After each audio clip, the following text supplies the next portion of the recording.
Line draw करने के लिए, तो इसके लिए हम जाते हैं इंसर्ट टैब में और यहाँ से हम शेप्स का ऑप्शन चूज़ करते हैं और यहाँ से जो भी हमें जिस तरह की लाइन ड्रॉ करनी होती है उस शेप पर हम क्लिक कर देते हैं और यहाँ पर हम अपनी लाइन ड्रॉ कर लेते हैं। ठीक है, लेकिन अगर हम यहाँ पर ये कहें कि आपको इनका यूज़ नहीं करना, आपको यहाँ पर सिंबल्स का यूज़ करके लाइन ड्रॉ करनी है, तो आप ये शायद कहेंगे ऐसा पॉसिबल नहीं है कि सिंबल्स का यूज़ करके हम लाइन ड्रॉ कर पाएँ, लेकिन दोस्तों ये पॉसिबल है। ठीक है, तो चलिए मैं आपको बता देता हूँ किस तरह हम यहाँ पर डिफरेंट टाइप की लाइंस ड्रॉ कर सकते हैं। तो सबसे पहले दोस्तों आपको यहाँ पर हम स्ट्रेट लाइन ड्रॉ करना बता देते हैं।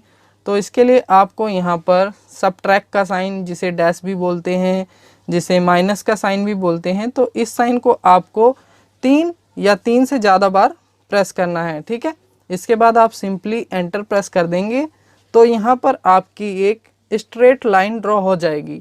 ठीक है, तो सबट्रैक्ट का साइन यूज़ करके 3 बार उसे आप टाइप करिए और उसके बाद एंटर प्रेस करिए, तो यहाँ पर आपकी स्ट्रेट लाइन ड्रॉ हो जाएगी। इसके बाद मैं आपको ये बता देता हूँ कि किस तरह हम यहाँ पर डबल लाइन ड्रॉ करेंगे। ठीक है, तो डबल लाइन ड्रॉ करने के लिए आपको यहाँ पर इक्वल टू 3 या 3 से ज़्यादा बार प्रेस करना है और उसके बाद यहाँ पर एंटर प्रेस कर देंगे, तो ये आपकी डबल लाइन ड्रॉ हो जाएगी। ठीक है, इसके बाद दोस्तों हम जिग-जैग लाइन ड्रॉ करना सीख लेते हैं। तो इसके लिए आपको शिफ्ट बटन दबा के रखना है और टैब की के जो ऊपर का बटन है, जिसे हम टिल्डे बटन बोलते हैं, उसे आपको 3 बार प्रेस करना है। ठीक है, 3 बार या 3 बार से ज़्यादा प्रेस करना है और सिंपली एंटर प्रेस कर देंगे, तो यहाँ पर आपकी जिग-जैग लाइन ड्रॉ हो जाएगी। इसके बाद दोस्तों मैं आपको ये बता देता हूँ कि किस तरह आप यहाँ पर डॉटेड लाइन ड्रॉ कर सकते हैं। ठीक है, तो डॉटेड लाइन ड्रॉ करने के लिए आपको यहाँ पर मल्टीप्लाई का साइन 3 बार या 3 से ज़्यादा बार टाइप करना है। ठीक है, और इसके बाद आप सिंपली एंटर प्रेस कर देंगे, तो यहाँ पर आपकी ये डॉटेड लाइन ड्रॉ हो जाएगी। इसके बाद दोस्तों हम एक थिक लाइन या मोटी लाइन ड्रॉ करना सीख लेते हैं। तो इसके लिए आपको शिफ्ट बटन दबा के रखना है और यहाँ पर 3 नंबर की जो की है जिसमें हैश का सिंबल बना हुआ है उसे प्रेस करना है। ठीक है, तो हम शिफ्ट दबाएंगे और 3 नंबर की को 3 बार या उससे ज़्यादा बार प्रेस करेंगे और सिंपली एंटर प्रेस कर देंगे, तो यहाँ पर एक थिक लाइन बन के आ जाएगी। दोस्तों मान लीजिए आप MS वर्ड में वर्किंग कर रहे हैं और आपको यहाँ पर एक इंस्टेंट पैराग्राफ चाहिए, तो इसके लिए आप क्या करेंगे, हो सकता है आप कोई दूसरी MS वर्ड की फ़ाइल कॉपी करें और वहाँ से आप अपना मैटर कॉपी करें, हो सकता है आप गूगल पे जाएं और वहाँ से आप अपना पैराग्राफ कॉपी करें और यहाँ पर पेस्ट करें। लेकिन दोस्तों आप यहाँ पर एक फार्मूला लगाकर इंस्टेंट पैराग्राफ ला सकते हैं। ठीक है, तो ये कैसे पॉसिबल है ये देख लेते हैं।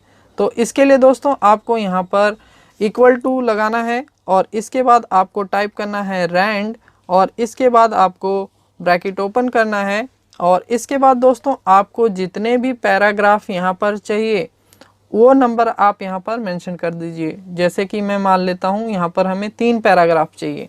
अब इसके बाद आपको यहाँ पर कोमा लगाना है। अब आपको यहाँ पर ये देना है कि आपको सभी पैराग्राफ में कितनी कितनी लाइनें चाहिए। मान लीजिए हम यहाँ पर मेंशन कर देते हैं कि हमें यहाँ पर 5 लाइनें चाहिए सभी पैराग्राफ में। ठीक है, तो यहाँ पर हमने 5 मेंशन कर दिया और इसके बाद हम यहाँ पर ब्रैकेट क्लोज कर देंगे और एंटर प्रेस कर देंगे। तो दोस्तों आप लोग देख सकते हैं यहाँ पर ये 3 पैराग्राफ आ चुके हैं और ये 3 पैराग्राफ में 5-5 लाइनें हैं। ठीक है, तो इस तरह आप MS वर्ड में कोई भी पैराग्राफ ला सकते हैं रैंड फार्मूले का यूज़ करके। दोस्तों अगर आपको अपने सिस्टम में कोई कैलकुलेशन करनी होती है तो इसके लिए आप अपना कैलकुलेटर ओपन करते हैं या फिर एक्सेल ओपन करते हैं। लेकिन अगर मैं आपको ये कहूँ कि आप MS वर्ड में भी कैलकुलेशन कर सकते हैं तो आपका जवाब होगा नहीं, हम ऐसा नहीं कर सकते। लेकिन ऐसा पॉसिबल है दोस्तों, हम MS वर्ड में भी कैलकुलेशन कर सकते हैं। तो अभी मैं आपको बता देता हूँ किस तरह हम ऐसा कर सकते हैं।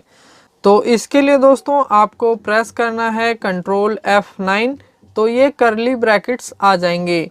इसके बाद यहाँ पर हमें लगाना है इक्वल टू और इसके बाद आपको जो भी कैलकुलेशन करनी है वो आप कर लीजिए। जैसे कि मैं यहाँ पर 120 मेंशन कर देता हूँ, इसके बाद हम 120 ले लेते हैं, इसके बाद हम 240 ले लेते हैं और यहाँ पर हम माइनस कर देते हैं 360 और इसे मल्टीप्लाई कर देते हैं 2 से, ठीक है। और इसके बाद दोस्तों यहाँ पर आपको रिजल्ट लाने के लिए प्रेस करना है F9, ठीक है। तो यहाँ पर ये -240 हमारा रिजल्ट आ जाएगा। इसके बाद यहाँ पर हम एक दूसरी कैलकुलेशन करके देख लेते हैं, ठीक है। तो इसके लिए हम यहाँ पर कंट्रोल F9 प्रेस करेंगे, इसके बाद यहाँ पर लगाएंगे इक्वल टू और इसके बाद यहाँ पर हम अपनी वैल्यू ले लेते हैं जो भी हमें कैलकुलेशन करनी है, जैसे कि 10,000, ठीक है। इसके बाद यहाँ पर 15,000 ले लेते हैं, इसके बाद हम यहाँ पर माइनस कर देते हैं 10,000, ठीक है। और इसे हम मल्टीप्लाई कर लेते हैं 2 से, ठीक है। तो और इसके बाद हम यहाँ पर प्रेस कर लेते हैं F9, ठीक है। तो यहाँ पर ये हमारा 5,000 रिजल्ट आ जाएगा, ठीक है। इसके बाद एक बार हम इस कैलकुलेशन को चेक कर लेते हैं कि ये करेक्ट है या नहीं करेक्ट है, ठीक है। 5,000 हमारा आंसर आया है। तो जैसा कि आप लोग देख सकते हैं हमने 10,000 और 15,000 को प्लस किया है तो ये हुए 25,000 और 10,000 को 2 से मल्टीप्लाई किया है तो ये हुआ 20,000, ठीक है।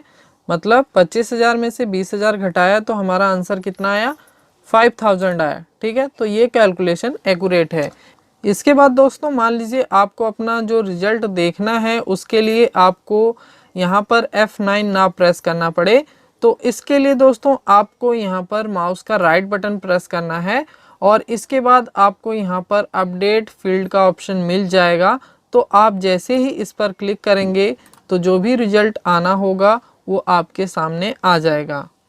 दोस्तों अगर हमें MS वर्ड में किसी डाटा का सिलेक्शन करना है तो हम उसे हॉरिजॉन्टली ही कर सकते हैं, लेकिन अगर हमें वर्टिकली सिलेक्ट करना हो किसी डाटा को तो ऐसा हम नहीं कर सकते, क्योंकि बाय डिफ़ॉल्ट जो इसमें सिलेक्शन होता है वो हॉरिजॉन्टली होता है, ठीक है। लेकिन अगर आपको यहाँ पर किसी डाटा को वर्टिकली सिलेक्ट करना है तो आप ऐसा कर सकते हैं एक की का यूज़ करके, ठीक है। तो दोस्तों अगर आपको वर्टिकली किसी डाटा का सिलेक्शन करना है तो आप यहाँ पर ऑल्ट की दबा के रखिए और इसके बाद आप अपने माउस का यूज़ कीजिए, ठीक है, कुछ इस तरह, ठीक है। तो आपको ऑल्ट की दबा के रखना है और माउस को नीचे तक ड्रैग करना है या ऊपर तक ड्रैग करना है, जहाँ तक भी आपको अपना डाटा सिलेक्ट करना है आप वहाँ तक कर लीजिए, ठीक है। जैसे कि मुझे इन सभी नामों से सीरी हटाना था तो मैंने इन सभी को वर्टिकली सिलेक्ट कर लिया ऑल्ट और माउस का यूज़ करके, ठीक है। इसके बाद हम इसे इजीली डिलीट कर सकते हैं। इसी तरह यहाँ पर एक पैराग्राफ है तो हम इसे भी सिलेक्ट करके देख लेते हैं वर्टिकली, ठीक है। तो इसके लिए हम ऑल्ट की दबा के रखेंगे और माउस का यूज़ करेंगे वर्टिकली डाटा सिलेक्ट करने के लिए, ठीक है। तो इस तरह ये हमारा वर्टिकली डाटा सिलेक्ट हो गया। इसके बाद आपको डिलीट करना है तो आप इजीली डिलीट कर सकते हैं, ठीक है। दोस्तों अगर आपको MS वर्ड में टेबल क्रिएट करनी हो तो इसके लिए आप जाएंगे इंसर्ट टैब में और यहाँ से आप टेबल का सिलेक्शन करेंगे और जितनी भी आपको टेबल चाहिए जिस भी हिसाब से चाहिए आप यहाँ से अपनी टेबल बना सकते हैं। लेकिन अगर मैं कहूँ कि आप इसका यूज़ किए बिना यहाँ पर टेबल क्रिएट करिए तो आप कहेंगे कि ऐसा तो पॉसिबल नहीं है कि हम टेबल ऑप्शन का यूज़ किए बिना यहाँ पर टेबल बना सकें। लेकिन दोस्तों ऐसा पॉसिबल है, आप यहाँ पर इस ऑप्शन का यूज़ किए बिना टेबल ड्रॉ कर सकते हैं, ठीक है। तो कैसे हो सकता है ये मैं आपको बता देता हूँ। तो इसके लिए दोस्तों आपको सबसे पहले यहाँ पर प्लस का साइन लगाना है और इसके बाद आपको यहाँ पर माइनस का साइन यूज़ करना है, ठीक है। तो जितनी भी आपको अपनी सेल की लेंथ चाहिए उतनी आप यहाँ से माइनस का साइन लगा दें और उसके बाद प्लस का साइन लगाएं, ठीक है। तो यहाँ पर एक हमारा सेल बनेगा और इसके बाद हम यहाँ पर माइनस का साइन और यूज़ करते हैं, इसके बाद प्लस का साइन लगाते हैं। तो यहाँ पर ये हमारा पहला सेल बन गया